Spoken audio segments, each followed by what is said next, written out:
الرحمن الرحیم۔ حضرت جابر رضی اللہ تعالیٰ عنہ سے روایت ہے کہ نبی کریم علیہ السلام نے فرمایا کہ جس شخص کے اندر 3 خصلتیں ہوں، عادات ہوں، اللہ کریم اس کے لیے موت کو آسان کر دیتا ہے اور اس کے لیے جنت کا داخلہ بھی آسان کر دیتا ہے۔ یعنی موت کی مشقت اس سے اٹھا دی جاتی ہے اور موت کے بعد وہ جنت میں داخل کر دیا جاتا ہے۔ وہ 3 عادات کون سی ہیں؟ حضرت جابر فرماتے ہیں کہ نبی کریم علیہ السلام نے فرمایا کہ وہ 3 عادات یہ ہیں کہ کمزوروں کے ساتھ نرمی کے پیش آنا، یعنی نرمی کرنا جو آپ سے کمزور ہیں، والدین کے ساتھ شفقت کرنا اور جو غلام ہیں ان کے ساتھ اچھا سلوک کرنا۔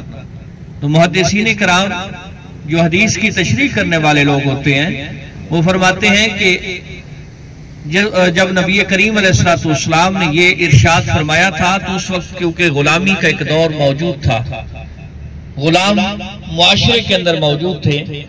اب کیونکہ دور غلامی کا نہیں رہ گیا، معاشرے کے اندر غلام نہیں ہوتے، تو اس سے مراد ماتحت لوگ بھی ہیں کہ جس بندے کے اندر یہ 3 عادات ہوں گی ان کے لیے موت آسان، جنت کا داخلہ آسان، کہ کمزوروں پہ نرمی، والدین کے ساتھ شفقت اور ماتحت لوگوں کے ساتھ اچھا سلوک کرنا۔ اللہ کریم ہم سب کو عمل کی توفیق عطا فرمائے۔